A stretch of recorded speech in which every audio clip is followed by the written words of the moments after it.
All right, good morning, everybody. Welcome to our first EEP hearing of the 2022 session. It is Tuesday, February 1st, 9 a.m. We are in room 325. I am here with my vice chair, Rep. Lisa Martin, and joining us on Zoom, also see committee members Scott Matayoshi, Jimmy Tokioka, and Chris Todd, and maybe joining us later are also members Mark Hashem and Reps Caruso and Matsumoto. A few housekeeping items before we start looking at the bills.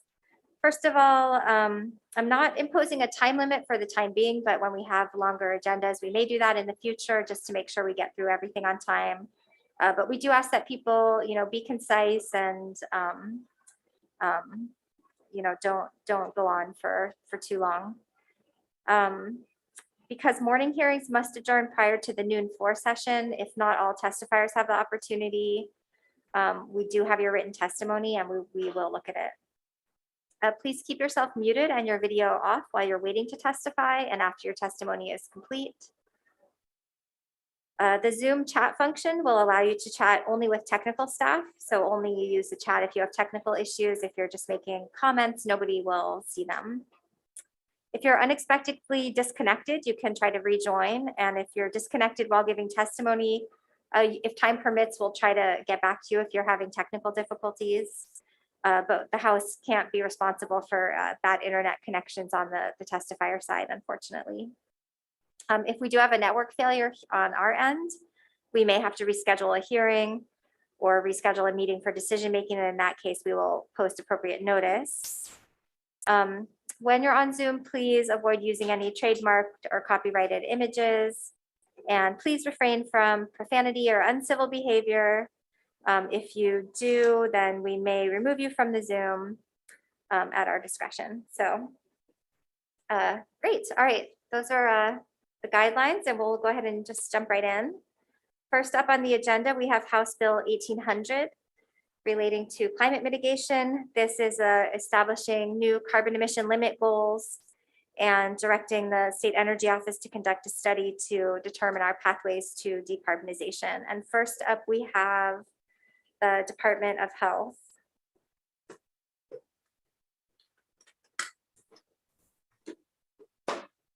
Good morning, Chair, Vice Chair, and committee members. My name is Marianne Rossio from the Department of Health. The department stands on its written testimony in support with recommended amendments, and we're here for any questions. Thank you very much. Thank you. And next up, we have Scott Glenn, Chief Energy Officer. Good morning, Chair Lowen, Vice Chair Martin, and members of the committee. The Energy Office submitted testimony in support. And I would just like to add that in Act 122 of 2019, the Energy Office was tasked by the legislature with decarbonizing the economy. So we believe this kind of study is in line with the statutory direction you've previously given us. Thank you very much. Thank you. And then we have the Public Utilities Commission. Morning, Chair, Vice Chair, members of the committee. We stand on a written testimony and willing to support Energy Office in coordinating any work with energy utilities on the proposed study in here. Available for any questions. Thank you. Thank you. And the Climate Commission has testimony in support. Hawaiian Electric. Yep. Good morning, Chair, Vice Chair, and members of the committee. We support this bill. We do have, a few concerns that we raised regarding Section 3. We do feel that, before having the Department of Health establishing specific limits that the study cited in Section 4 of the bill be completed before setting the actual interim targets and limits. And then we also note that, in setting those limits, it'd be helpful to have the analysis by the analysis to be conducted, kind of look at emission targets and limits by sector or categories of source emissions. And I'll be here for any questions. Thank you. Thank you. And next we have Blue Planet Foundation. Good morning, Chair Lowen, Vice Chair Martin, and members of the committee. I'm Melissa Miyashiro with Blue Planet Foundation. Thank you very much for hearing this bill. Blue Planet supports this update to our statewide greenhouse gas emissions reduction targets. We have a number of goals and targets related to climate and clean energy. This bill gives a measurable baseline and a mechanism for tracking. We appreciate the annual reporting requirement and also are very supportive of the decarbonization pathway study so that we can identify collectively specific actions to help us achieve these goals. Thank you so much. Thank you. And next we have Life of the Land, Henry Curtis. In support, and then 350 Hawaii. Not present, in support. And then IMUA Alliance, in support. And some additional, let's see, did I say Climate Protectors? Climate Protectors Hawaii, Ted Bolin, and go ahead. Thank you, Chair, Vice Chair, members of the committee. This is a very important bill. We have to take action on decarbonizing our economy in order to save Hawaii's future against the climate emergency. The bill is designed to, the 70% goal is achievable but aggressive, and I think it's something that we need to adopt. Climate protectors are very supportive of that. The exact mechanism of where it goes in terms of the different agencies, I'll defer to you and the agencies on that, but please pass a bill like this. The pace at which we are moving has been encouraging, but it's certainly not enough in light of the new data that we've seen on feedback loops and other things. Hawaii needs to lead the world in terms of decarbonization in order to have a safe future. Thank you very much. Available for questions. Thank you. And then we have a number of individuals, Doug Perrine in support, Ton Keeney in support. Do you want to testify? I see that name here. Yes, thank you. In written testimony, I've referenced the guidelines from the IPC 6th Assessment Report, which was the code red for humanity this summer for calculation of greenhouse gas emissions from aviation. It assigns 1/3 of the global warming potential to carbon emissions and 2/3 of the global warming emissions to short-lived climate forcers, which are non-carbon. It gives a method of calculation of these factors. The Hawaii State Greenhouse Gas Inventory calculates only the carbon dioxide and a minor component of the nitrogen oxide. This is inconsistent with the current IPCC calculations. So I request that this bill be amended as in my written testimony so as to be consistent with the IPCC method outlined in the 2021 6th Assessment Report. Second, the bill should specify what aviation emissions it wishes to have included. The 4 options are inter-island flight only, 2, only inter-island flight and US mainland departures, excluding international departures. And this is what is included in the Hawaii Greenhouse Gas Inventory currently.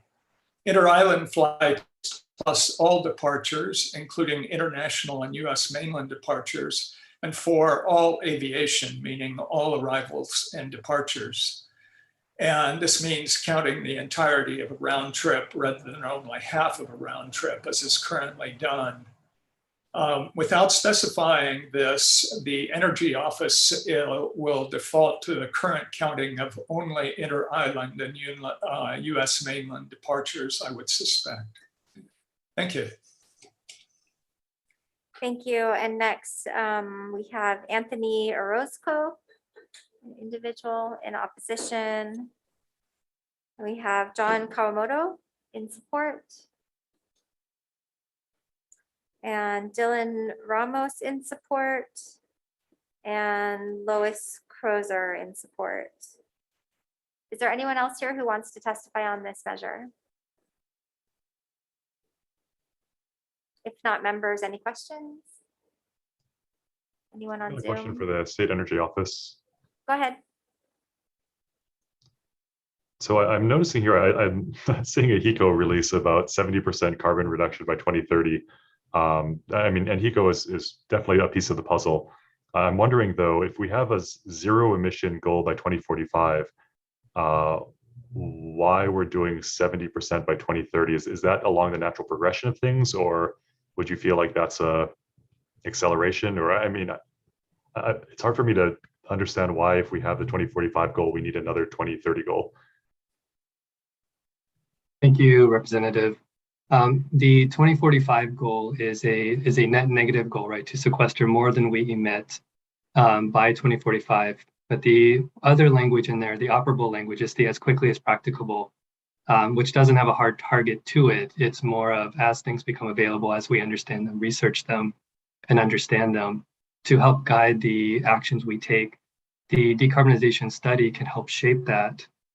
For the 2030 target, in particular, what we saw from Hawaiian Electric is for the emissions they are responsible for, they can reduce that to 70%. But that's only part of the emissions and actually less than half of the energy emissions for the state. So creating a framework and a target for 2030 will help focus folks on looking at prioritizing and optimizing investments in the nearer term. What I think also the testimony we provided, that the Department of Health provided, and I think Hawaiian Electric provided, was perhaps setting the 2030 target first as a target and not a limit would be something that can help shape the direction of the decarbonization pathways analysis. But any actual limits or controls would be informed by the results of that pathway analysis. So that in a way we're getting guidance from you as the legislature of what's the interim target on our way to 2045 to make sure we're hitting and making progress. But the actual, any regulatory programmatic steps the government would take would be subsequent to the decarbonization pathways analysis, so that we're actually putting in place things that are informed by the analysis. So you're saying the 70% goal may not be a 70% goal. So my concern is that we told everyone 2045 zero. And I know people like HECO, although HECO doesn't seem to be a problem in this case, have set plans to reach zero by 2045. If we throw another benchmark in there, it's going to throw off it is a potential of disrupting long-term plans to get to that zero. And I very much support the 0% by 2045. I'm just wondering if we keep moving the ball, if that's fair to companies doing long-term planning to try to reach that goal. Sure, Rep. The distinction I would put here is that what HECO is doing is only for the regulated electricity that they look at. And this is looking at the entire economy. Right. And so helping to put in place what the whole economy, what kinds of changes have to happen across not only energy, but other aspects, although energy is 85% of emissions. So that's mainly transportation. And transportation is about 51% of emissions in energy. So it's really not necessarily a HECO matter to figure out how we actually get to negative emissions. They have an important part to play, but they're one part of the whole picture. But I am talking about the other, Okay. because HECO seems to be okay with this goal, given their press release. This is a lot of questions in a row. I think Scott answered your question. I'm not sure he did, but we can move on, Chair, if you'd like. I have a question. Okay, go ahead, Tokyoka. Thank you, Chair. Scott, this question is for you. So I kind of understand where you're going. And what my question is, do you have a breakdown for the counties? You know, HECO is, a big Honolulu generating energy power plant, but do you have the different breakdowns as far as the Big Island, Maui, and Kauai, where they're at right now? Each of the counties have been preparing their own greenhouse gas inventories using a method that's more appropriate for local governments. So the short answer is yes, there is information today about the county's emissions. And in addition, the Department of Health has been adjusting the state greenhouse gas inventory at the statewide level to be able to be interchangeable, to talk to what the counties are doing so that we can compare numbers like to like between how the counties do it and how the state does it. So we are working closely with them. Well, I should say DOH is working closely with the counties to have that ability to analyze it at that level. Okay, so you have the numbers, you just don't have them right now with you, because I think I know what KIUC's numbers are. And I think they're reaching their goal faster than some of the other counties. But you don't have the breakdown for the rest of the counties. Correct. And if I may, Yeah. correct. Okay. Okay. Quick follow-up. Oh, sorry. So I'm so in the habit of unmuting myself, and now I'm not supposed to unmute myself. Just to follow up on Rep. Tokyoka's question, I guess to clarify, we have percentages for what percent of RPS have been achieved by each county, and then the counties are working on their own analysis of other sectors, but quantifying other sectors is more challenging and less work has been done on it at this point. Does that sound like a correct statement? Yes, Chair. And I think, to Rep. Matayoshi's concerns, I think that, what do you see as the value of establishing like interim goals, a more near-term goal to work towards? Do you think that will result in like more substantive actions to have something a little more immediate to think about? Thank you, Chair. Oh, Scott, we can't hear you. Okay, how is that okay now? Okay, thank you. Thank you, Chair. I think the value of an intermediate target is already shown itself with the RPS for electricity, where we do have a 2020, 2030, 2040, and then a 2045 target. And we've seen Hawaiian Electric and KIUC exceed those targets. So they are making progress towards the 2045 goal. I think the opportunity of interim targets that we know that we can exceed is that if we wait till 2045 to do these, then we're missing the opportunities for savings today and for having effective climate policy today. That we know that switching to renewable energy lowers the cost of living in Hawaii. It lowers the cost for our families to be able to work here or to live and work here because their electricity bills become more controllable and not subject to the variations of the price of oil in the global market. And also climate change as well, that we are tackling climate change in a more meaningful way by controlling our carbon emissions. If we leave it as soon as practicable, but no later than 2045, then we will probably be looking at a series of investments that are aimed at making sure we hit that 2045 mark. But the interim milestones may or may not be consistent with where the science is headed and take advantage of economic opportunities. So I think there is value in setting a mile marker on our way to 2045 for our emission side. And we did that with Act 234 in 2007 to achieve 1990 emissions by 2020, which the state did. And so now we're considering this for the whole economy. And that also brings, I think, more attention across other sectors of the economy to think about not only their emissions, but their use of energy and their role in the broader economy as well for transforming how Hawaii's economy works. All right, thank you. Let's move on to. I've got a follow-up question, Chair. Oh, yes, go ahead. This is again for Scott. Sorry, we didn't get to finish our full conversation, but the 70%, if we set the 70% goal, as Rep. Tokyoka mentioned, counties have certain plans, other industries have plans. I'm glad to see that HECO has a plan and is already meeting and exceeding it. Very glad to hear that.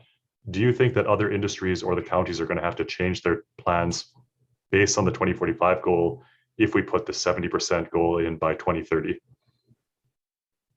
That's a very good question, Rep.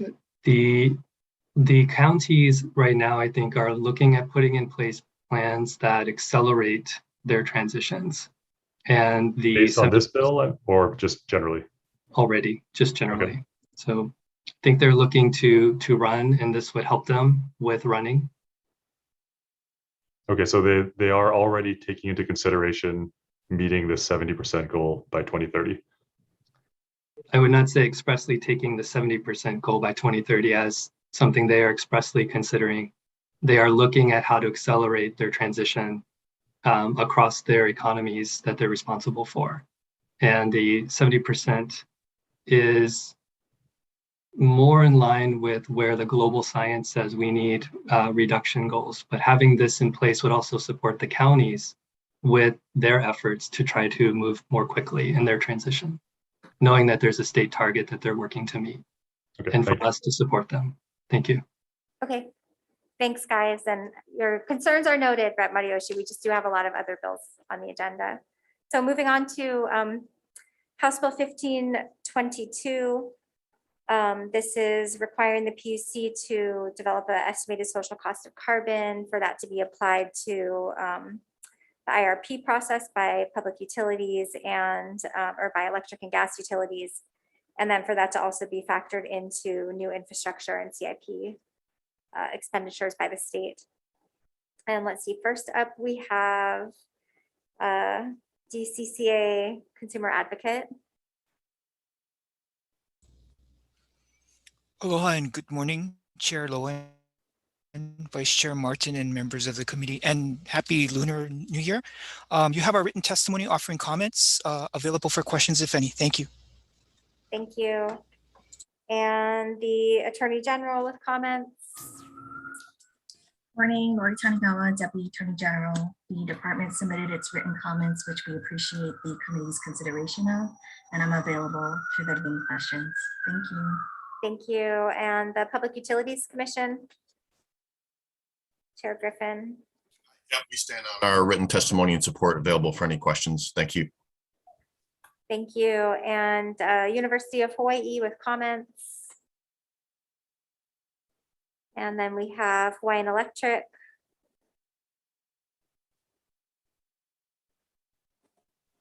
Good morning, Chair, Vice Chair, and members of the committee.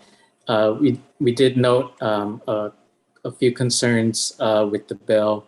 The Public Utilities Commission already, currently does consider greenhouse gas emissions as part of any application or approvals that we put before the commission.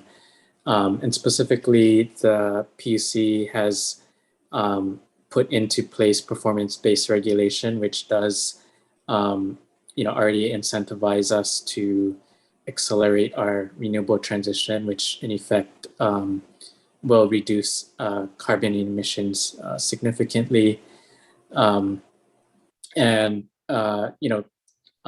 some of the language specific to delays in renewable energy projects, the commission is currently specifically looking at that issue in the performance-based regulation docket, and we are working with a number of stakeholders to address some of the concerns related to those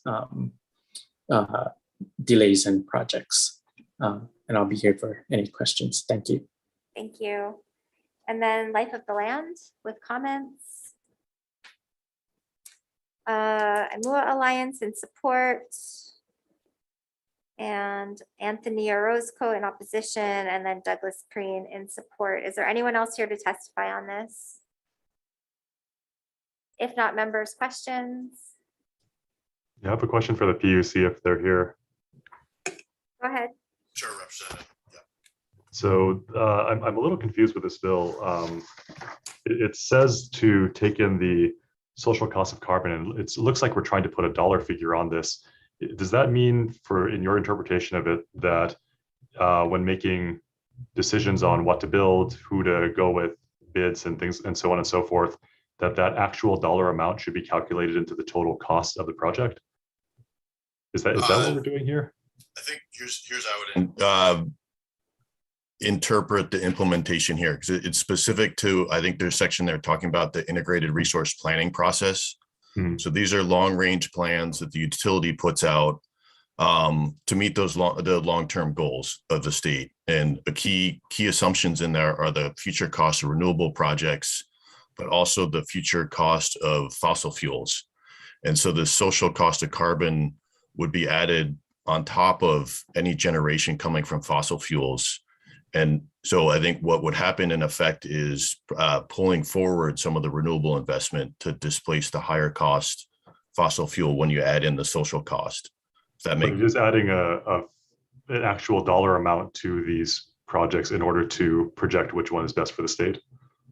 that would be done in the planning process, and based on, I think what we would first look at, I believe the EPA has done a lot of work on this to establish one that's used in federal agency planning. And I think we would look to that and then update this with science going forward in the future. But that's how I would see it being done in the planning process. Okay. Why is this not being done already? I mean, I want to make it clear, I'm not necessarily against this bill, but if we have long-term projections for costs to the state, why are those not already being taken into account when we're deciding long-term projects? I think two responses to that. One, it's an emerging area. Trying to figure out the social cost itself is been an area of significant, I think, debate in the economics literature for a long time. We do take into account all of the goals that the state sets, so the renewable portfolio goals. So that's already taken into account in the long range planning process. Will you folks be able to make these calculations though, if they're difficult and economically not certain? I mean, if there's right. I think the calculation, once you establish that cost, the planning, implementing in the planning is not too difficult. It's coming to agreement on what that cost is. And you feel like you're able to do that right now, or do you need some time? Well, I think what the bill would set out is that that's the first step to open a proceeding to establish that. I think we would, again, look to what other states have done, look at what the federal government's doing, take that into account. Like I said, I believe the EPA has done this. And okay, then, thank you. Yeah. All right, thanks. And Chair Griffin, just a quick question, because you mentioned a social cost of carbon would be added on to the, not the cost of fossil fuel, but in comparing costs of which is, what are the comparative costs of different types of fuels? I guess I'm wondering too, if it would also factor into our various renewables, because our current RPS doesn't rank different sources of renewable energy by their levels of emissions, because they may have low levels to, middle, different levels of emissions associated. Would a social cost of carbon apply to that as well? I think the answer is yeah. We would look at, it would be any carbon emissions. I think it would not, regardless of the source. Okay. All right. Thanks, members. Any further questions? All right, great. If not, we will move on to House Bill 1801. This should be not a new bill for anyone. This is our energy efficiency in state facilities bill. And first up, we have Hawaii State Energy Office. Good morning, Chair. The Energy Office submitted testimony in support, and I would just add that this bill is largely the version that went to conference committee last session and did not pass, I think, for some minor differences, but overall we support this bill and think it's a great opportunity for the state to save taxpayers money and advance our renewable energy goals. Thank you. Thank you. And next we have Dags. Good morning, Chair Lowen, Vice Chair Martin, and members of the committee. Kurt Otoguro, State Comptroller. Department of Accounting and General Services stands on a written testimony to support the intent of this bill. We're happy to answer any questions that you may have. Thanks. Thank you. And next, Hawaii Energy. Good morning, Chair, Vice Chair, members of the committee. Brian Kealoha, Executive Director of Hawaii Energy. We stand on our written testimony in support. I do want to highlight one amendment that we're proposing, that the standard actually be, or the goal actually be increased to 30% from 25% that's in the language. If you look back to the Hawaii Clean Energy Initiative and the 70% goal, 30% of our goal is to come through energy efficiency, which is how the energy efficiency portfolio standard was established. The state has tremendous opportunity to help contribute to that, and I don't think it's fair for the state not to pull its weight in that overall 30%. Additionally, we've lost 2 years, so there's even more savings to be gained. So we support this bill and are here for any questions. Thank you. Thank you. And next we have Life of the Land in support, Ulupono Initiative in support, 350 Hawaii in support, Blue Planet Foundation. Thank you, Chair, Vice Chair, and members of the committee. Blue Planet Foundation continues to think that this is a very important bill by ensuring that states are leading by example through energy efficiency in state facilities. There's a lot of conversation about energy generation, but not enough conversation about the energy that we use and the energy that we waste. So we would really love to see this bill get across the finish line. If we hope to achieve a carbon negative economy by 2045, these are the types of actions that we need to be taking today. And Blue Planet is also supportive of the increase in the reduction goal that Mr. Kealoha mentioned. Thank you so much. Thank you. And then we have Chamber of Commerce in support. Thank you, Chair Lowen, Vice Chair Martin, members of the committee.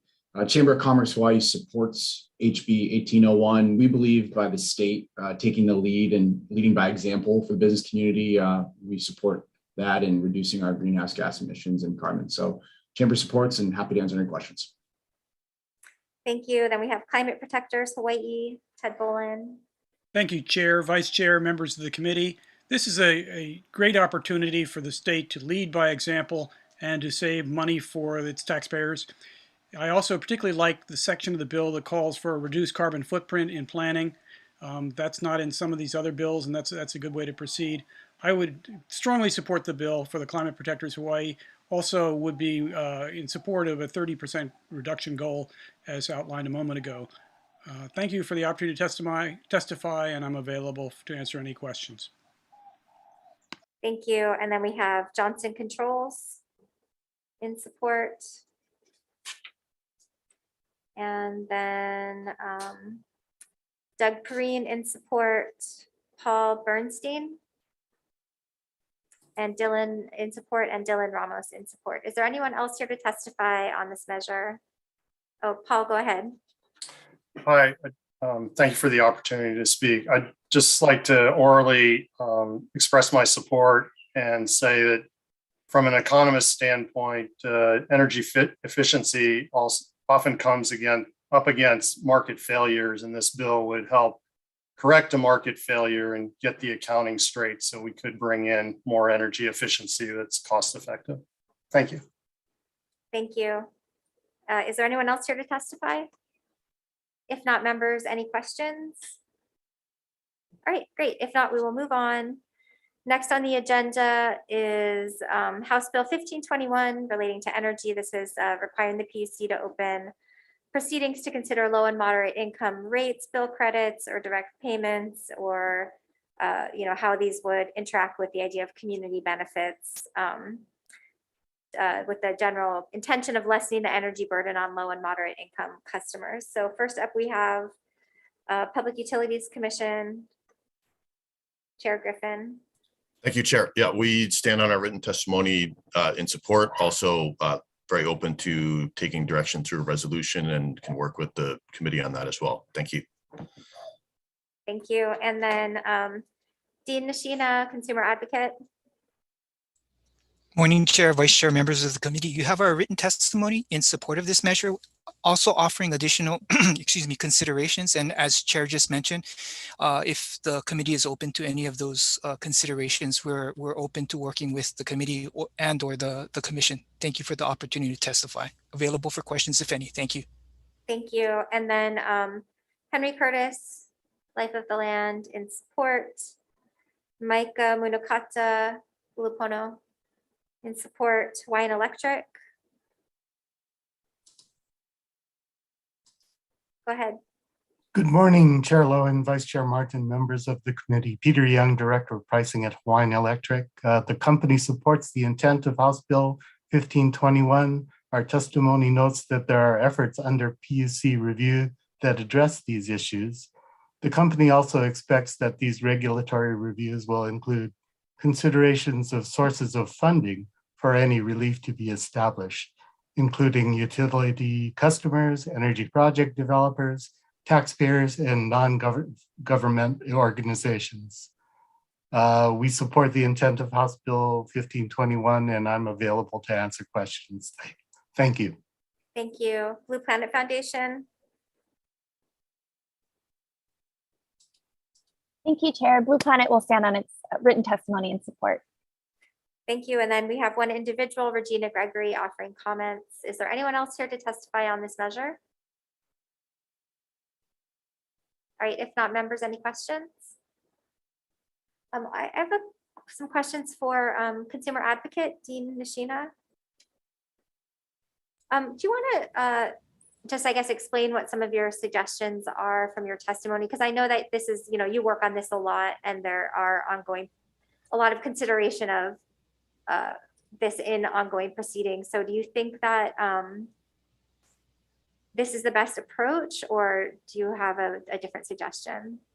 Thank you for the question, Representative Lowen. I think of the 3 bullet points that are towards the bottom of my testimony,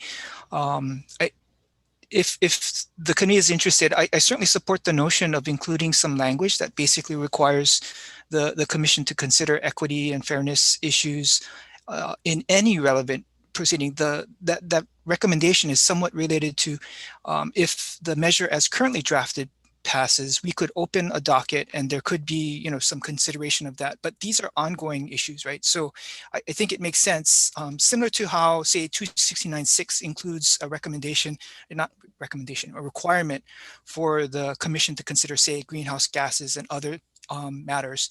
If similar language required the commission to consider equity issues, fairness, environmental justice type of things, then it would be pervasive in any future docket that touches upon those matters, rather than just having a single docket open. Similarly, the second bullet point, as Chair Griffin also mentioned, rather than including a statute that requires the opening of the docket could be open and then closed, and then that statute just sits there. Perhaps, a resolution requiring the commission to look at these things, and or if the commission, if this committee is interested, the commission could file a report as it relates to the progress on the ongoing discussions in the ongoing proceedings before the commission. And then that first bullet point regarding a state LIHEAP, I think, one of the concerns that we have is that there have been past efforts to have low-income customers benefit through programs, but these are either through carve-outs where you say reserve like a percentage, 10% of the program should be for low-income customers. But due to the nature of the customers, having a carve-out from these programs doesn't always make sense, because the low-income customers, say, don't have money to participate in a rebate program or other things like that. So if we can look for, as well as the fact that if these program costs are recovered through rates, you could have those same customers paying for something, and if they participate, they can get the benefit. But the non-participating low-income customers, if they don't participate, their energy burden will be increased. So that first suggestion in terms of a state LIHEAP program, low-income home energy assistance program, would be something that enables the costs for the program to be recovered outside of rates, because relying on utility rates is regressive in the sense that it has a larger burden on low-income customers. So does that answer your question, or would you like to? So if we were, I just thinking if we shifted to do a LIHEAP program, that would just require like a direct appropriation from the state to fund a program, essentially. That could be one source, or whether or not maybe perhaps some allocation from the barrel tax might be an appropriate source of funding. Again, rather than just relying on utility rates, which could actually increase the burden for the very customers we're trying to help. Okay, I'm not sure in this bill if we could amend it into a LIHEAP program, because it's very different from what we originally introduced, but if we addressed it via a resolution, which was another suggestion, what part of this, the content in here, would you envision going into a resolution? Like, how would that be structured? Well, certainly, I think the resolution as it relates to either requiring reporting from the commission on the progress as it relates to the issues in the ongoing proceedings could be part of a resolution. And I think a resolution could also require an opening of dockets that focus on this. But as I was mentioning earlier, I think it makes sense to also consider adopting language that basically requires the commission to consider fairness, equity issues, and whatnot in any relevant proceeding, rather than just in one or two specific dockets. Understood. Okay. Okay, thank you. Members, any other questions? All right, if not, we will move on to House Bill 1807 relating to energy interconnection. This would require utilities to submit a load management plan to be approved by PUC in advance of being approved for new infrastructure over a certain size, I guess. That was not very well stated, but we'll move on. So first up, we have Public Utilities Commission. Thank you, Chair. We'll stand on our testimony available for questions, but maybe let me offer a little context, because this is real in the weeds regulatory jargon. And so what currently happens, and I think the intent here is mostly to focus on particularly new construction. We've had two applications to the commission submitted to build new substations to support new infrastructure. And the intent here is to try and develop programs for different distributed customer side resources to offset some of that infrastructure development cost.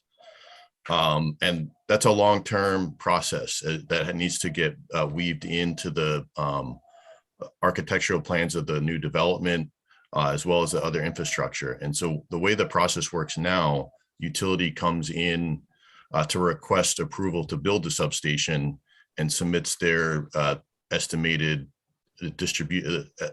demand from that subdivision. But a lot of the card is kind of passed with the opportunity to reduce and offset some of that demand through these programs. And so by the time it comes to the commission, we're pretty much at the end of the road as far as the development timeline. And so I think we haven't seen a really successful application of this yet. And I think the intent of the bill was to try and get ahead of a lot of that process. So I think hopefully that's helpful context for the committee and available to answer any questions.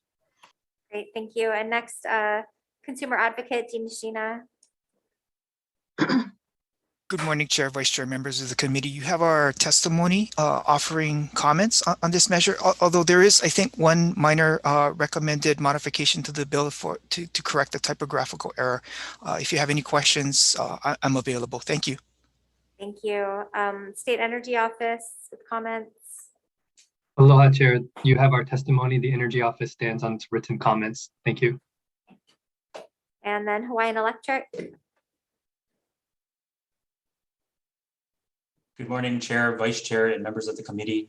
Ken Aramaki, Director of Transmission, Distribution, and Interconnection Planning at Hawaiian Electric, testifying on behalf of Hawaiian Electric in opposition of this bill. While Hawaiian Electric supports and appreciates what the bill is trying to do, we oppose the proposed guidelines, which are unnecessary and redundant to processes and procedures already in place. The Hawaiian Electric integrated grid planning process already reduces demand and peak load forecasts to account for distributed energy resources and energy efficiency additions to right-size planned infrastructure investments. And recently, the company rolled out a process to work directly with customers developing properties and buildings to identify energy efficiency, distributed energy resources, and other opportunities to reduce their energy demands. Through current processes and procedures, Hawaiian Electric is already required to mitigate the issues cited in the bill. Thank you for the opportunity to testify, and will be available for questions. Thank you. And then we have Tesla, Sandy. Good morning, Chair Lowen, Vice Chair Martin, and members of the committee. This is Sandy Wong on behalf of Tesla. We have submitted written testimony and are proposing a carve out. As Chair Griffin said, he understands that this bill is relating to new construction. We don't think the intent was for it to relate to EV charging station infrastructure. And so if this bill does move, we would like to have EV charging station infrastructure carved out of it. Available for questions. Thank you. Thank you. And then Life of the Land with comments. Okay, that is all the testimony I have here. Is anyone else on this Zoom call that would like to testify on this matter? If not, members, any questions? Rep. Yeah, I had a Matayoshi, go question ahead. for Hiko. Go ahead. So I'm a little bit concerned about this bill. I mean, you're saying that you're already doing a lot of this, but how is this going to impact Hiko trying to take into account all of these third-party energy generators all of a sudden onto the grid? Can you expand a little more about that? Sure. So this bill, our interpretation of the bill is for, like what was mentioned, new construction, large developments. What we're doing with those customers or those potential developers is offering a way for us to speak with them before it gets too late. So to have them look into energy efficiency and other distributed energy resource options to lower the demand of their development. I'm not sure if you're asking about large utility scale IPPs and how that impacts this. Well, actually, I guess I'm wondering why you guys came out in opposition if you're doing it already. Oh, because we see the bill as sort of being redundant to what we're already doing. We're already required to work with customers, try to lower their demand, try to mitigate adding infrastructure, and then ultimately it's submitted to the Public Utilities Commission for approval. Okay, but you're not required to do that right now. We're not required to do that, but we have to prove that we're not overbuilding to the Public Utilities Commission. Okay, thank you. And any other questions, anyone? Martin, go ahead. Hi, I have a, whoops, I am. I don't need to unmute. I have a question for the Public Utilities Commission. My understanding of this bill is that it is trying to. Lisa, we can't really hear you. Now? So my understanding of this bill is that it is to motivate large new developments to set up their own power, renewable energy as appropriate, and then cut down on public infrastructure costs with that might accompany them being added to the grid. Do you think that this bill, in addition to the things that HECO already explained that they do, by bringing in the Public Utility Commission to the process, do you think that there would be greater motivation for that kind of activity by developers? I think the answer, I think that's the intent here. I think the answer is yes, because what we've seen, my personal experience is that, I mean, Mr. Aramaki is correct that there were the utilities required to show that they're not overbuilding, but by the time that is all submitted to us, there's very little time to look at expanding those programs. That the developers have already set their plans in motion for years. The electrical construction design on the subdivision has been done and approved, and so it's really hard to unwind so late in the process. And this would require a check on those plans essentially earlier in the process, and hopefully motivate more discussion. Thank you. A quick follow-up first for Hawaiian Electric. I guess my question is, like, understanding that you already do, develop load management plans and run those by the PUC. I think the fundamental change this would accomplish would be to have that process of involving the commission reviewing those happen sooner. Is that correct? Sure, yeah, that is what it sounds like. I just want to note that one of the things that it is a recent change, which is that we're now offering, we're now going out to these large developers. We've put out communication tools to educate them that they can reach out to us as well when they start looking into developments to work with us directly, and we can help them look at these options. So this is kind of a recent development that, But to clarify, I guess, this bill there is a process already in place where the PUC reviews your plans. And this wouldn't cause you to have to do the same work twice. It would just move it to happen sooner that the PUC was involved in the process of reviewing those plans. I guess, yeah, it moves the process up sooner, but the challenge is that when we develop these plans with customers, and then we ultimately submit them to the PUC, the plans have to be they have to be tight, for us to get approval for these infrastructure investments. So this bill essentially does create a new upfront process for us to, vet these or complete this load management plan, and then get it vetted through the PUC process, and then go back to re-review what the actual plan is going to be. So yeah, this is, based on my interpretation, an additional regulatory step.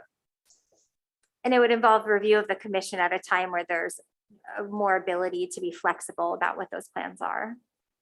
Right. Yes. Okay.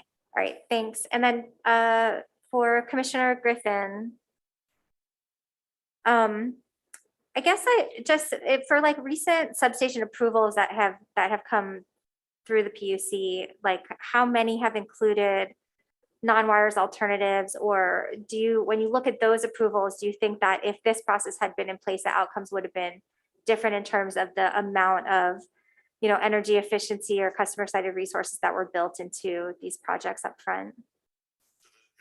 Thank you for the question. The two I can think of are Aoiki, which is the substation serving the new container terminal port out on Sand Island.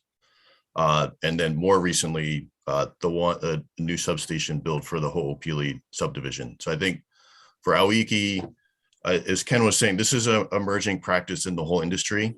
So it's probably too soon to really have an impact there, but the commission noted that the distribution planning study that was done really didn't take into account distributed energy resources in any significant way. And so we were trying to improve that on the next subdivision. To the utilities credit, they did run a solicitation that had basically was not a successful solicitation.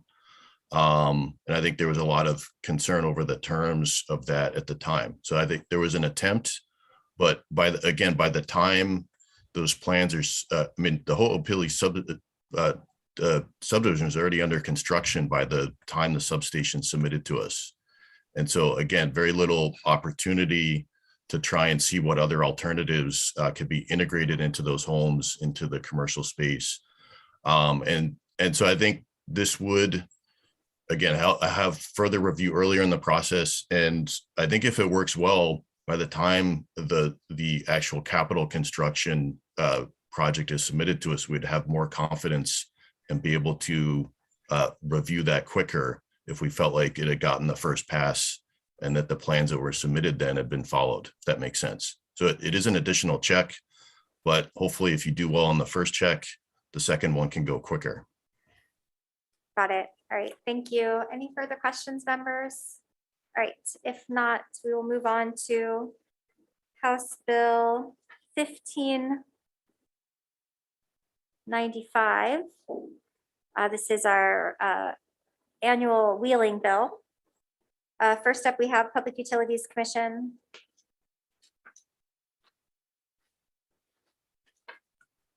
Yes, Chair. We stand on our written testimony offering comments. I believe we've just asked for some additional time relative to the deadline that was put in here, and flexibility, I think, to do this through rule and order versus just rule. Thank you. Thank you. And next we have Consumer Advocate. Good morning. You have our written testimony offering comments on this measure available for questions, if any. Thank you. Thank you. Hawaii State Energy Office. Aloha, Chair. The Energy Office stands on its testimony with comments and available for questions. Thank you. Thanks. Life of the Land with comments. Tahiri Power, Sandy Wong. Yes, thank you, Chair, Vice Chair Martin, members of the committee, Sandy Wong for Tahiri Power. We strongly support this bill. We have submitted written testimony and I am available for questions. Thank you. Thank you. Hawaii Clean Power Alliance. Frederick Rendell in support. Hawaiian Electric.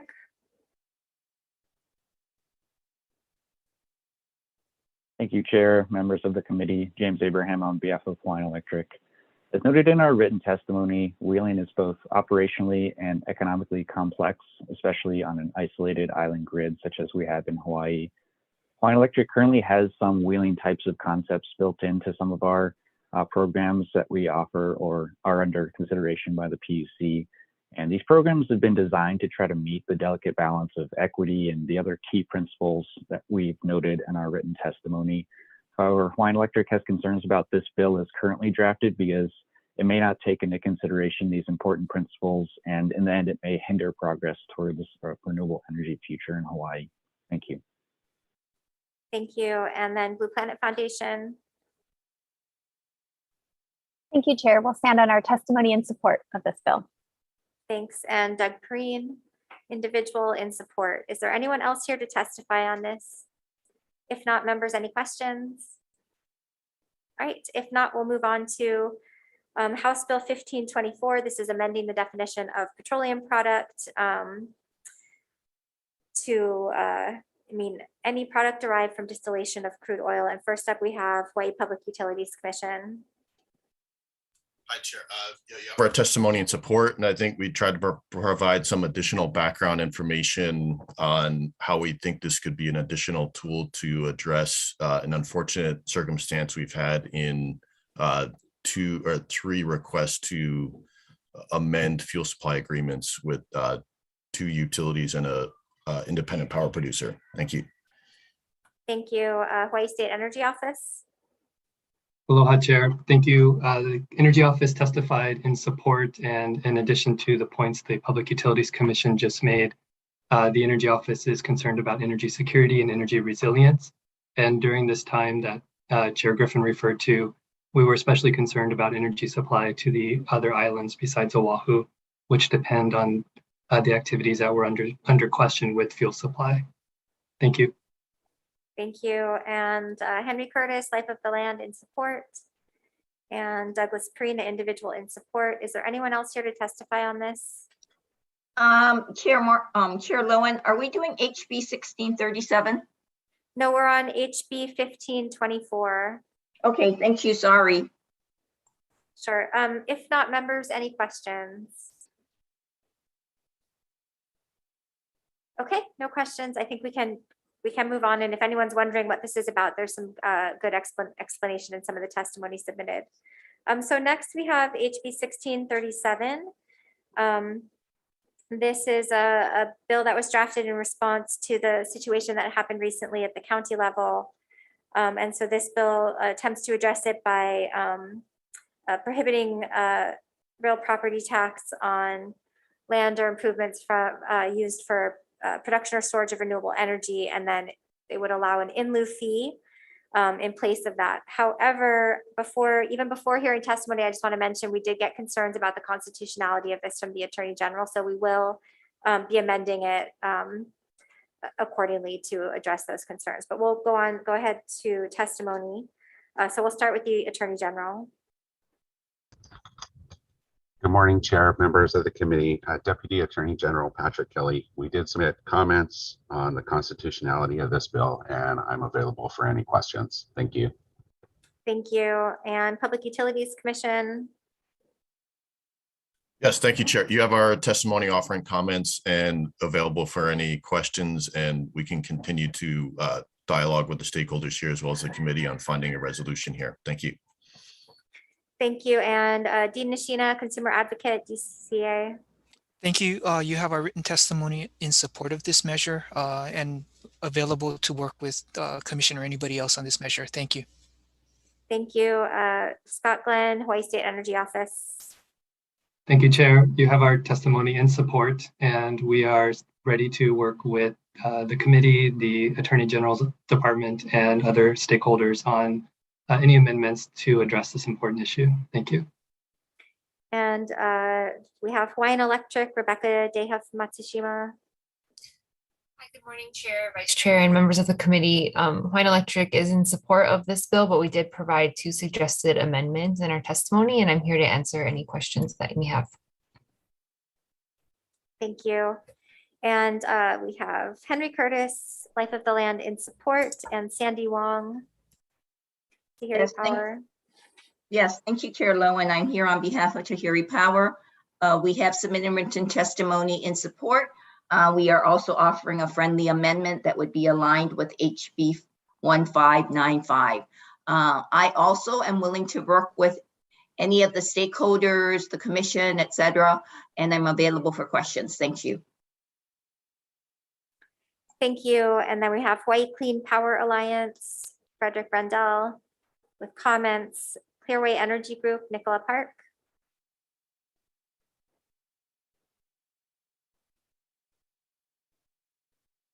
Nicola, oh, go ahead. Jump in here, sure. Good morning, Chair, members of the committee. I'm Nicola Park with Clearway Energy Group. We submitted testimony in support of the bill with 1 proposed amendment related to carving out operational projects with existing real property tax exemptions. We strongly support the intent of this bill to create long-term certainty on real property taxation of renewable energy. Thank you, and we're available for questions. Thank you. And then City and County of Honolulu.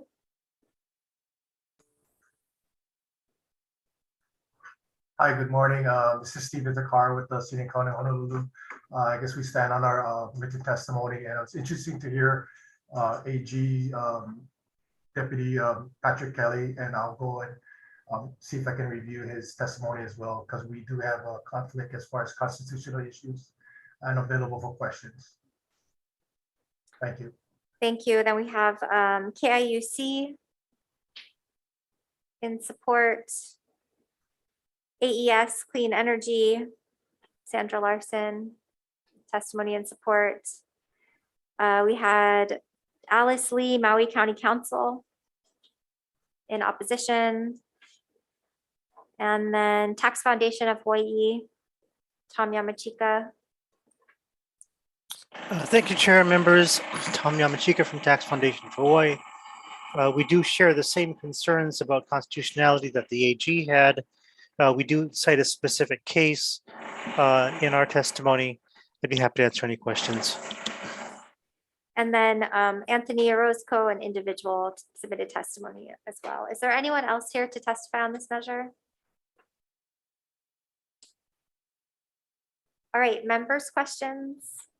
I have a quick question for the City and County of Honolulu. Go ahead.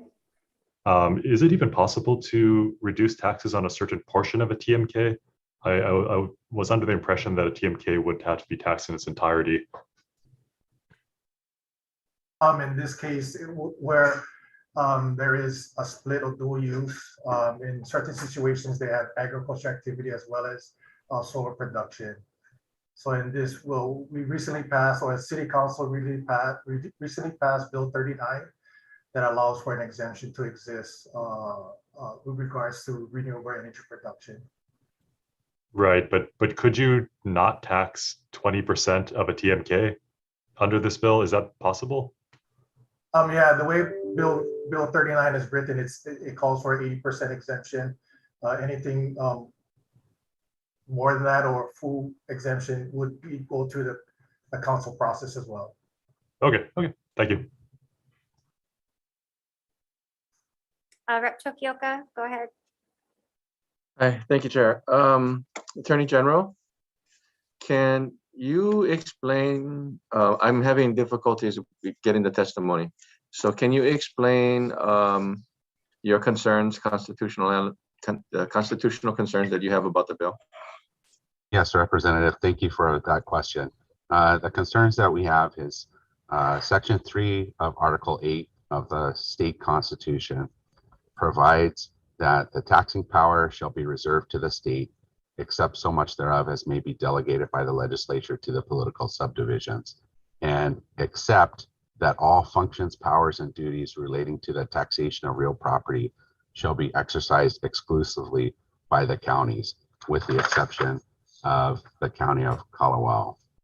So our concern is that under the Constitution, real property taxation is the exclusive right of the counties.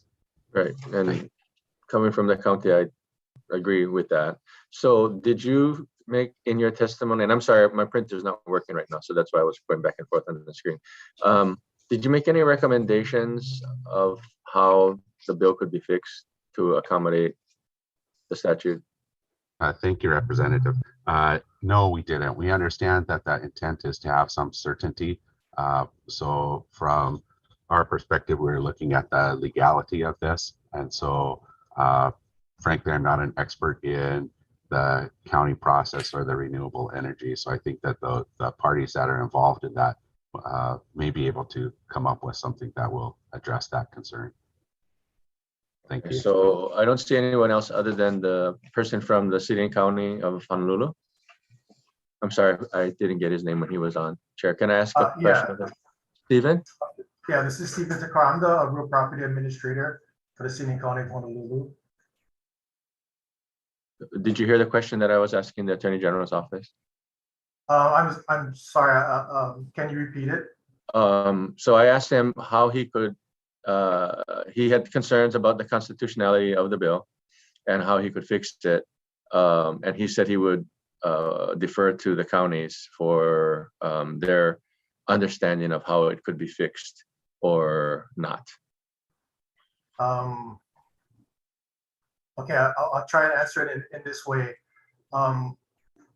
With regards to, I guess, a pilot program or payment in lieu of taxes, under HRS 46-1, we're not allowed to, that's my understanding, because we're allowed to assess ad valorem real property taxes, and the pilot program would be outside of that parameters.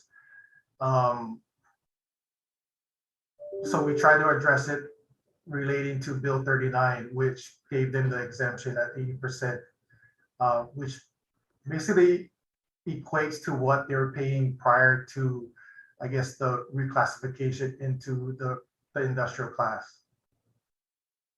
Does that help? Yes, it does. Okay. So let me clarify too, since we're asking this question, what we're thinking of doing is just changing the language to authorize the counties to charge an in lieu fee if they offer this renewable energy exemption. So it wouldn't be a mandate or wouldn't, force an exemption, which the state does not have the power to do. So yeah, we hear those concerns from the Attorney General's testimony and realize that we cannot pass this bill in the way that it was introduced.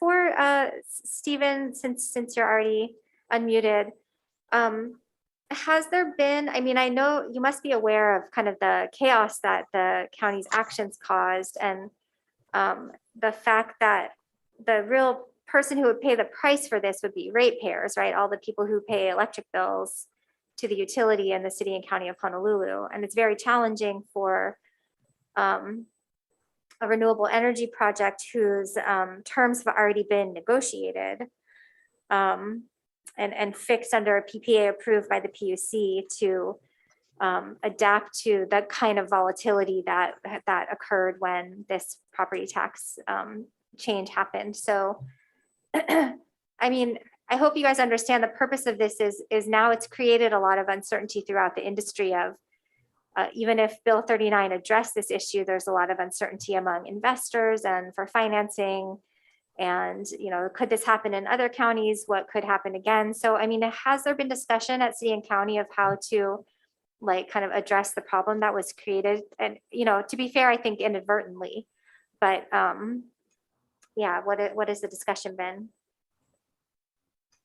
Yeah, and that was the reasons why Bill 39 was crafted and readily, I guess, passed and enacted to try and address these concerns. But I think the concerns still exist as far as uncertainty, and I guess we're trying to address it. And I thought we did via Bill 39, but I guess the concern still exists, and understandably so.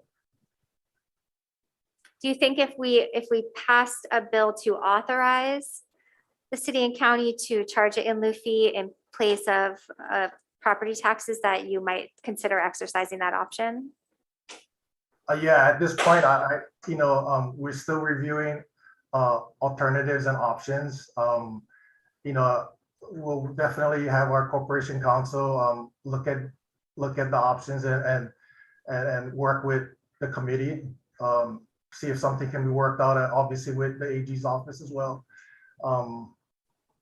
So we would like to be part of the process. Okay, and then and thank you very much. And then I also have a question for Hawaiian Electric for Rebecca. So I'm just curious because I noted in your testimony, you know, our language in our bill says, we noted that the county exempts projects owned by the utility from property tax, but then you noted, which I wasn't aware of, that you actually pay a different public service company tax. So how much is that? How is it calculated and how does it compare? Sorry, let me just pull up. Wow.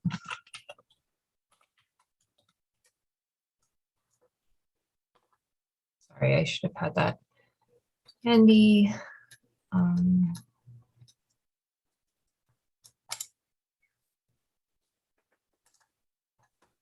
Just pulling that right now.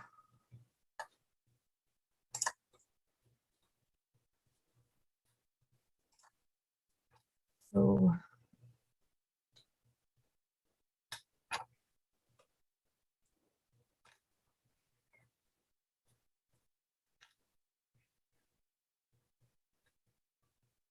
oh, sorry, I can Okay, I yeah, don't let have us it. know. I can Do you know provide that to you. offhand, basically, if that, because I wasn't aware of this, so this is a sincere question, but is that public service company tax like, you know, quite a bit less than what it would be if you were subject to real property tax? Is it comparable?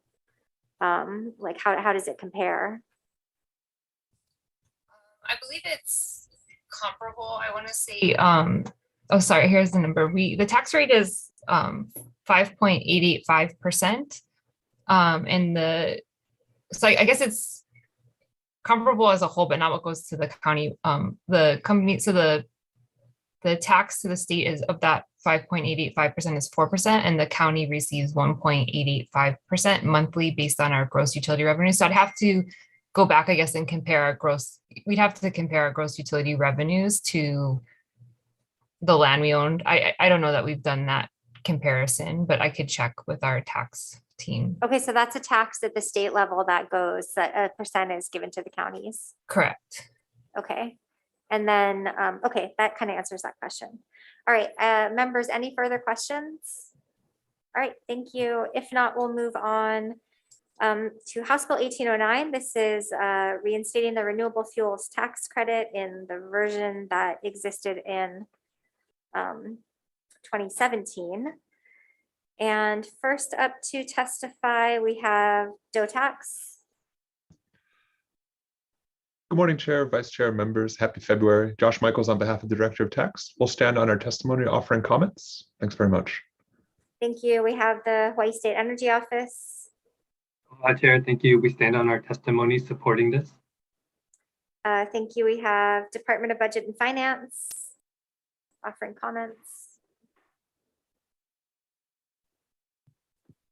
Life of the Land, Henry Curtis in support. Hawaii Clean Power Alliance, Frederick Rendell. Julie Yunker, Hawaii Gas. Go ahead. Good morning, Chair, Vice Chair, and members of the committee. Julie Yunker on behalf of Hawaii Gas in support of HB 1809. Reinstating this credit will be pivotal to generating more of these innovative clean energy alternatives, such as Hawaii Gas's Honouliuli wastewater treatment plant that supplies RNG to our decarbonization fuel supply. We asked the committee to consider the following amendments to the bill: add wastewater in the definition of a renewable source, include a refundable tax credit amendment similar to the section in the Renewable Energy Investment Tax Credit, HRS 235-112.5, because new developers may not have a state tax appetite for many years. This allows the credits to benefit the ratepayers.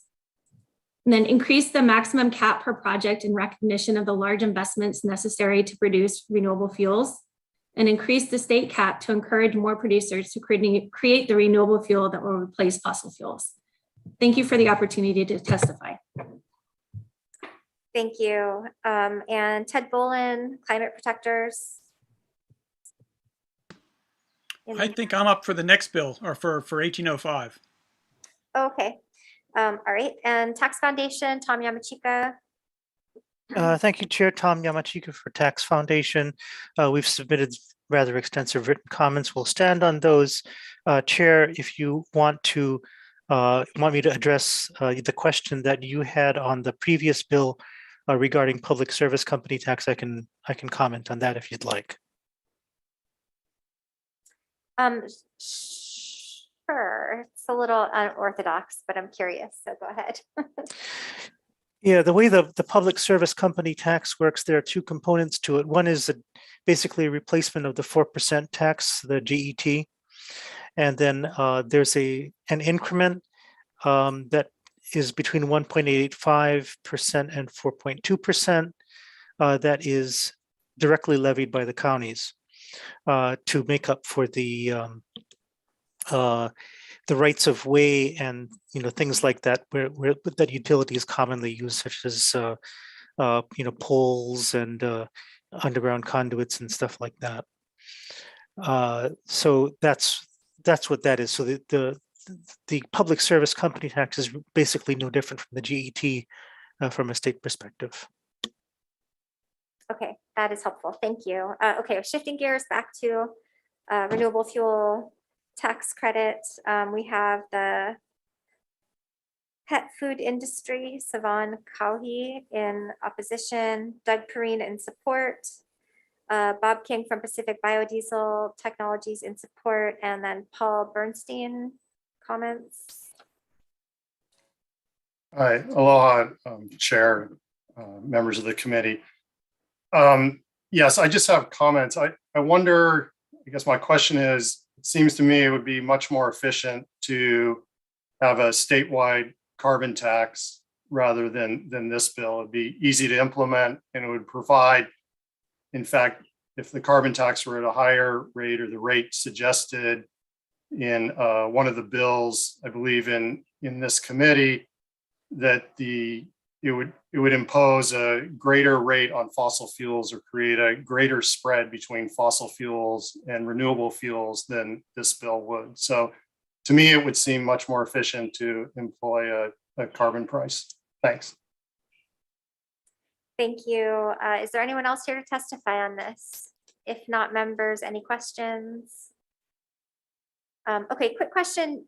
Julie, there's a couple different versions of this bill floating around, and this one does include that 15 million BTU production limit. Did you just say you think we should increase that? Or should it remain at?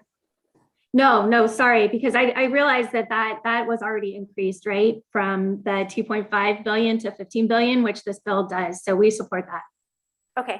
Okay, got it. And then maybe State Energy Office really quickly. There was suggestion in testimony that we could tie this to like certifying blend stocks that have life cycle emissions below fossil fuels, substantially below fossil fuels. How much like administrative burden would it add to do something like that? I mean, I assume it would have to fall to somebody like Energy Office, not DOTAX. And then how challenging would that be? Thank you, Chair. That's a very interesting proposal. And for administrative burden, I think it would be something that we could undertake. We do have a budget request for a position to help support the Office for Economic Analyses like this. Also, I believe previous versions had language for a third-party reviewer to assist with the review and preparation of these types of analyses. So that would also be some type of language around that would also be very helpful. Thank you. Okay, all right, thank you. Any further questions, members? All right, if not, we'll move on to House Bill 1808. This is relating to geothermal royalties and is just looking at some reallocation of where the royalties go to shift more back to the counties in which they are generated. First up, we have DLNR in opposition and Hawaii State Energy Office. Thank you, Chair. We support the geothermal as a resource. We think it's critical to our energy future. We defer to the affected agencies on the administrative and fiscal aspects of the bill. Thank you. Okay, got it. And I see Russell Suji, if you want to go ahead. Yes, good morning, DLNR. Chair. Russell Tsuji for DLNR Land Division. We submitted testimony together with our engineering division, which currently regulates the geothermal industry right now, consisting primarily of one right now is the Puna Geothermal. We submitted strong opposition as to the funding portion, not so much the goals of the bill. The goals of furthering geothermal research and stuff. Our department, which currently does two parts of this geothermal program, we regulate 100. We are the regulators. Our engineering divisions are the regulators of the geothermal program, which has a lot of regulations that need to be followed, and they do enforcement when there's something that goes wrong at the plant, for example. The second part we do is lease management. And over the years, although we only have one lessee at this point, or geothermal mining lease, we've had numerous extensive meetings and time-consuming meetings of senior staff to discuss future geothermal projects, both with private landowners as well, and it does take a lot of time. And so right now, 20% of the revenues go to OHA automatically. 30% already goes to the county, and this bill would increase the county share to 60%, which leaves the department with 20% to cover all facets of regulation and leasing for the state of Hawaii on geothermal. And again, I point out that really would hurt our department, because we currently fund 100% of the geothermal staff, which is the regulators at the engineering division, out of the Special Land Development Fund. Right now, the money is going to the Special Land Development Fund. And frankly, if this bill was to pass, then it would be running at a deficit operation, especially when we have to consider lease management as well, and sitting down with new applicants and discussing all the complexities of the rules and regulations of going through for geothermal mining leases. So we oppose this bill on the financial aspects. In the past, we have contributed and when requested by Dr. Don Thomas for assistance in future drilling or research projects. And we've been very cooperative over the 20 years. I've known Dr. Don Thomas for 20 years in renewable energy, and hope to continue to work with him in the future. Thank you, Chair. Thank you. And next, Hawaii Clean Power Alliance with comments. Richard Ha, individual in support. Douglas Perrine, the individual in support. And then Henry Curtis, Life of the Land, in opposition. Members, any questions?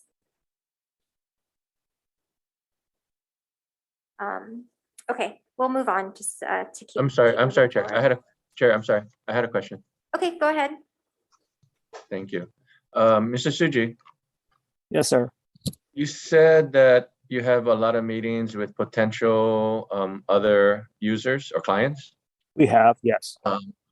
Okay. Potential applicants interested in opening a going further and starting a geothermal project. In which? Okay. Sorry. In which county? On which counties? All of them? One of them? Two of them? The most recent one that I recall was actually on the island of Lanai.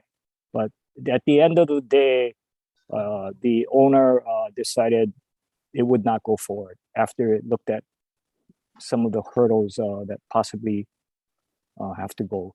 Now, as far as research and looking at Dr. Don Thomas and looking at other areas, I know he's spent a lot of time on the Big Island. He's identified sites on the Big Island, some parts on Maui, if I understand correctly. I'm not sure if Dr. Thomas is on today. And I can't recall where, but those were with the research side. I can't recall too much. I cannot recall an applicant before our last meetings with the Lanai project. Yeah, but we've had other times where if I've had to, because it's a the regulations on and the stuff is like a real thick book I have in my office, and every time I have to sit down, these are not your normal leasing practices and regulations of land, just land, DLNR land. These are geothermal mining, so it's mining leases. It's underground, and so it's a lot different. And I've always, whenever the party requests a meeting to go over the requirements, the engineering division together with our division gets together and dusts off our books and review and discuss it and spend a lot of time talking with these applicants. At the current moment, though, Representative, as far as I know, I don't know if anyone actually has a project ready to go or really seriously looking at a project at this point. Yeah, so right now it's just Puna geothermal, and At this point, yes. At this point, yes. And I know that during the time that they were coming for their applications, and the research that I saw at the time was, most of the activity happens on Hawaii Island, as far as companies being able to drip mine and tap the geothermal process. So I can see the purpose of the bill, but if for your department, you guys are going to be strapped, then that's certainly a concern that, we should certainly look in making sure that you guys are whole and you're not doing all the work. And then Hawaii County is getting all the taxes or the fees for what is being produced. I see, I don't know if it will help, but I see the engineering division, Cardi Chang here. I don't know if he can elaborate on the funding of his division. And I see my staff, Ian Hirakawa. Oh, sorry. Sorry. Okay, so I'll ask the question. So, Cardi. Oh, no, excuse me.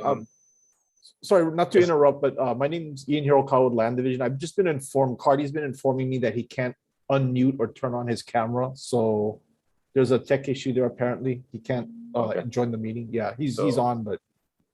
Are you going to answer for him? No, I'm not an engineer. So I just wanted to let you folks know that he's been trying to get in and he can't. I'm sorry. Yeah, thank you. Sorry about that. Thank you. Thank you, Rasta. Thank you, Chair. Thank you. All right, I guess just a quick follow-up on that. I think, I've had, the funds being generated come from Hawaii County. These costs ultimately get passed on to Hawaii County ratepayers. And I think that I've had multiple conversations with DLNR where it's like these funds go for something like 4 full-time equivalent positions. So although it's a fair amount of work to manage the geothermal leases, I think there are, and we've had this conversation again multiple times, there is a certain amount of those funds that are just getting kind of absorbed into the land development special fund. And so I would support a ceiling increase for you guys to, continue to have the budget you need to keep all your current positions, et cetera.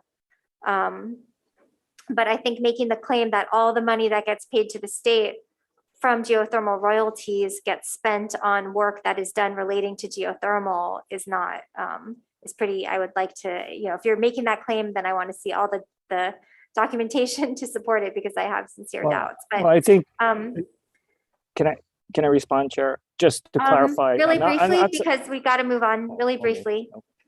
Oh, no, I just was going to say, currently, it may, well, when the PGV is fully operational and currently and making the kind of rates they make in the past, it may have exceeded the cost. Now, keep in mind, future rates of geothermal is not going to be the same at the same time they was set, what is that, alternative back way when they set it, current rates at geothermal or renewable energy is a lot lower. So future rates is not going to be as lucrative. And so I agree. We understand it did drop when PGV wasn't producing energy. It was virtually, we're running zero. Because of the lava flow. So that was a unique situation, but for several years. I think there is still some, excessive amount that just gets absorbed into the land fund. And I think that you guys deserve to have the funding you need to run your division. So I support increasing the ceiling, but I think the geothermal royalties should in some way get used to continue to further work on,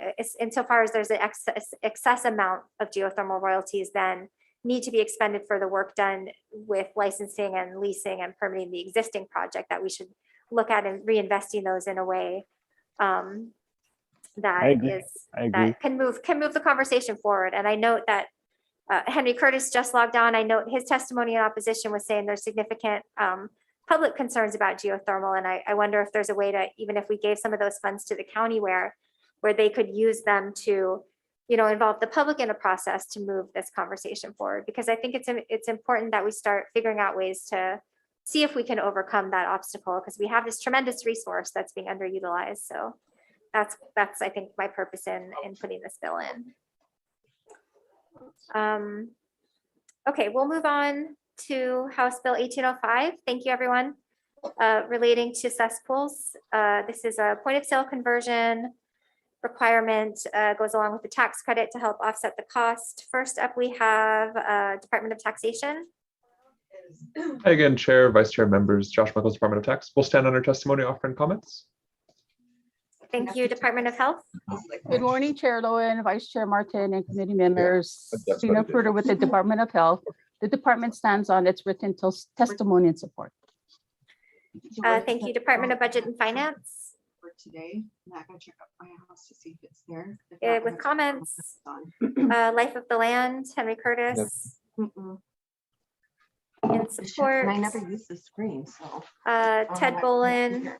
Thank you, Chair, Vice Chair, members of the committee. I've been involved in the wastewater issue in Hawaii for at least 15 years. This bill makes sense environmentally as well as financially. Point of sale is a time when people have money on the table and can negotiate the costs. In addition, the bill has help for low and moderate income in the tax credit.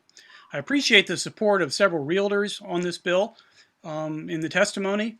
I also support several amendments that have been proposed by several parties, including to keep the, including to enable people to upgrade within 12 months after closing, to focus on cesspools within 500 feet of waters, and to supply the Department of Health with 4 positions in order to monitor the sales. This is an important bill. We have a serious problem with wastewater pollution in Hawaii from cesspools. We have a mandate in 2050, but we need to get started, and this is a way to do it at a time when people have the economic ability to do so. Thank you for the opportunity to testify. I'm available for questions. Thank you. And then we have Ken Haraki, Hawaii Realtors. In opposition. Vi, Wastewater Alternatives, Stuart Coleman. In support. Rotary Club Hanalei Bay, Mark Wolfendale in support. And some individuals in support. We have Doug Perrine, Vicky Cam, Eulalia Woodside, Nanea Lowe, Gillian Dunn, Rick Girding, Branch Lotz Speak, Jackie Orsa, Lois Crozer, David Dinner, Will Karen, Carolyn Lauro, Marjorie Gifford, Lauren Blickley, and Jonathan McRoberts, all in support. Is there anyone else here to testify on this measure? If not, members, any questions? Okay, great. If not, we'll move on to House Bill 1806. This is the last bill on the agenda. And this is basically just a housekeeping measure. First up, we have Department of Health. We stand on our written testimony and support. And Life of the Land in support. Doug Perrine in support, and Lois Crozier with comments. Is there anyone else here to testify on this measure? Ted, go ahead. Yes, I'm in support as well. I did a lot of work on this issue in the past, as I said, and this is, as you said, a housekeeping measure. But the evolution of septic solutions is such that just mentioning, as the existing law does with cesspools and ATUs, is not enough. We're evolving toward innovation, so we should broaden the law. Thank you. Thank you very much. Members, any questions? All right, if not, we'll recess for decision making.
Is anyone talking? Not yet, Henry. Thank you. Okay, all right, I guess we have to gavel in again. We'll start over. Okay, we're back for decision-making on the Tuesday, February 1st, 9 a.m. agenda. First up, House Bill 1800 relating to climate mitigation. We're going to make some amendments, adopting the suggested amendments of Department of Health testimony to move this into 225P. We're going to adopt the DOH amendments for Section 2, subsection C relating to the greenhouse gas inventory report. And we will change the due date of the study to prior to the 2024 legislature. And then we will also add to the study that based on results, they should recommend whether the goal established in 225P should be adjusted, if additional interim goals between the completion of the study and 2045 should be adopted. And they should examine the contributions of different carbon sources, how each can be reduced, what entities are responsible for reduction of each source, and how each source factors into determination of statewide greenhouse gas reduction goals. And we'll also add a provision that for the study, they can include other relevant considerations deemed appropriate and necessary. And then we'll defect the date to July 1st, 2100. So that is passing with amendments. Members, any comments? If I have not, one comment, Vice Chair. Chair. Sorry, do you want to make a comment or? Yeah, please. Okay, go ahead. I think I said this, basically stated this in my line of questioning too, but I do really support the 2024 goal. I just think that if we set that goal and we expect industries to plan for that, then we need to hold to that. If we are setting this new benchmark at 2030 and we're asking the task force to create or propose even more benchmarks, it's very difficult for businesses and companies and government agencies, too, counties and such, to do long-term planning if we keep putting in new benchmarks that we want them to hit. So I'm going to be voting with reservations on this. Again, I don't think that the 70% by 2030 is necessarily an egregious benchmark, but the fact that we keep moving the goalposts and keep putting new goals in, and we'll potentially be putting in even more with this task force, I'm not sure that's the best idea. All right, thanks for your comments. We will take the vote. Vice Chair, go ahead. Thank you. So Chair recommends passing HB 1800 with amendments. Chair and Vice Chair vote aye. Representative Matayoshi votes aye with reservations. Representative Hashem? Aye. Representative Peruso? Aye. Representative Todd? Aye. Representative Tokioka? Aye. Representative Matsumoto? Aye. Your recommendation is adopted, Chair. Thank you. Moving on to House Bill 1522. This is the social cost of carbon bill. We just want to continue the conversation on this. We know it's a new idea that we still have to, have some more time to think about it, but we don't want to kill it at this time. So we're going to, for now, remove the references to University of Hawaii, since they raised some concerns about our authority to mandate things of them, and then we'll defect the date to July 1st, 2100. Members, any comments? If not, please take the vote. Chair recommends passing HB 1522 with amendments. Chair, Vice Chair vote aye. Noting that all members are present, does anybody have reservations or a no vote? Hearing none, Chair, your recommendation is adopted. Great. House Bill 1801. This is our energy efficiency for state facilities, having the state lead by example. We are going to adopt the suggested amendment of Hawaii Energy to increase the percent of reduction over 2005 levels, I think from 25% to 30%. We're already a fair amount of the way there. I think the number is like we're already 17 point something percent. And then we'll defect the date to July 1st, 2100. Members, any comments? If not, please take the vote. Chair recommends passing HB 1801 with amendments. Chair, Vice Chair vote aye. Are there any noes or reservations? Reservations. Reservation from Representative Tokioka. Hearing no more. Chair, your measure is adopted. All right, House Bill 1521. I think at this time I want to continue this conversation, but I think we're going to continue it in a resolution form. And I appreciated the suggestion of the consumer advocate to add this consideration of equity into the overarching like PUC directives. I'm just concerned about opening up that statute at this time. So I think for now we'll defer this and work with PUC on a resolution that will get introduced to look at how we can address these concerns. For House Bill 1807, this is the interconnection load management plans. So per DCCA's testimony, we'll fix the typo where it says loan instead of load. We'll add an exemption for electric vehicle charging infrastructure and defect the date to July 1st, 2100 to continue the conversation on this issue. Members, any comments? All right, if not, Vice Chair. Chair recommends passing HB 1807 with amendments. Chair, Vice Chair vote aye. Members, are there any noes or reservations? Reservations. Hearing reservation from Representative Matayoshi. Any others? Hearing none, Chair, your measure passes. Thank you. House Bill 1595, Wheeling, we're going to adopt recommended language of the consumer advocate for subsection E for the PUC to evaluate the need for consumer protection measures. We'll adopt the Commission's recommendation to change the deadlines to give them a little more time to implement. And we'll defect the date to July 1st, 2100, and also technical amendments for the purposes of clarity, consistency, and style. Members, any comments? If not, Vice Chair. Chair recommends passing HB 1595 with amendments. Chair, Vice Chair vote aye. Are there any noes or reservations? Reservations. Hearing a reservation from Representative Tokioka. Any more?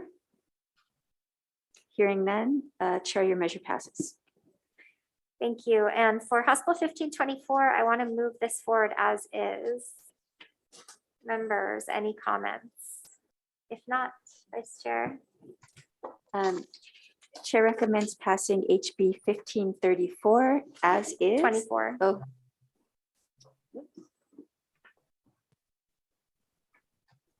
Okay, just want to make sure there was just a handwritten mistake here. Okay, HB 1524 as is. Chair, Vice Chair vote aye. Are there any noes or reservations? Hearing none, Chair, your measure passes.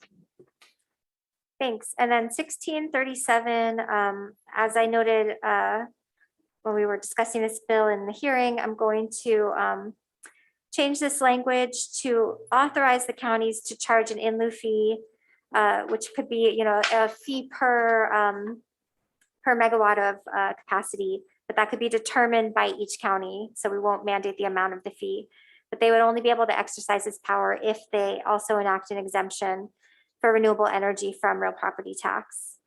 And then, we will also take the amendments of Clearway to just clarify anyone who was already granted an exemption from the county could be exempted from, being subject to this. We have an amendment from Hawaiian Electric to just do a kind of housekeeping to change it from generated by to the word of. And then we will defect the date to July 1st, 2100. And we'll keep working on this. It's an important issue that we've got to address. So we'll try to figure out the best path going forward. Members, any questions or comments? If not, Vice Chair. Chair recommends passing HB 1637 with amendments. Chair, Vice Chair vote aye. Are there any noes or reservations? Hearing none, Chair, your measure passes. Thanks. House Bill 1809, this is the renewable fuel tax credit. So we will add in a section that specifies that to qualify for the tax credit, that blend stocks must have a life cycle emissions substantially below fossil fuels, and the Hawaii State Energy Office will be the ones tasked with certifying these applicants for the renewable fuel tax credit. And then we will go ahead and defect the date to July 1st, 2100. Members, any comments? If not, please take the vote. Chair recommends passing HB 1809 with amendments. Chair, Vice Chair vote aye. Are there any noes or reservations? Hearing none, Chair, your recommendation is adopted. Thanks. And then House Bill 1808, we're going to move this forward to continue conversation with a defective date of July 1st, 2100. And then we'll also note in the committee report DLNR's concerns and that they would need their special fund ceiling increased in order to make up for the loss of revenue that this bill would cause for DLNR. So, yep, with that, members, any comments? If not, Vice Chair. Chair recommends passing HB 1808 with amendments. Chair, Vice Chair vote aye. Are there any comments? Are there any noes or reservations? Hearing none, Chair, your recommendation is adopted.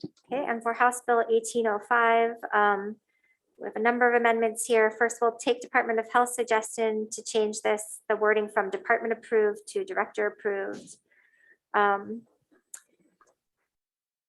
And also under the section that applies to Department of Taxation, to clarify that it's the Director of Department of Health, not the Director of Department of Taxation that's being referenced. We will also adopt from DOTAC's testimony to base this on adjusted federal gross income of the previous year, and then clarify the dates to make that consistent. We will add a new section to authorize 4 additional positions for Department of Health. And then we're going to also add a section to say that DOH can adopt rules for enforcement of this part. And then on the point of sale conversion piece, we're going to narrow the applicability to properties within 1,000 feet of a shoreline, perennial stream, wetland, drinking water well, or sensitive body of water. And then also advise amendment to mandate this conversion at the point of sale or within 1 year of recordation, to give it a little more time. And then we'll defect the date to July 1st, 2100. Members, any comments? I have a quick one. Okay, go I have ahead. a quick one. Thank you. I totally agree. We need to do something and we need to figure out what that is as far as tax relief. But since the working group is not finished with their work yet, established by Act 132, maybe we should wait for that. That's my comment for now. And, I'm sure this will move on and hopefully the two can combine and come up with the same result. So for that purpose, for those reasons, I'm voting no. Thank you. Thank you. All right, please take the vote if no further comments. Chair recommends passing HB 1805 with amendments. Chair, Vice Chair vote aye. Representative Tokioka votes no. Are there any additional noes or reservations? Hearing none, Chair, your recommendation is adopted. Great. And on the last measure, House Bill 1806, this is we're going to make the small change of just changing the wording from department approved to director approved to clarify that. We're actually going to leave a good date on this one and move it forward. So members, any comments? If not, please take the vote. Chair recommends passing HB 1806 with amendments. Chair, Vice Chair vote aye. Are there any noes or reservations? Hearing none, Chair, your recommendation is adopted. All right, thank you. And we're recessed or we're adjourned.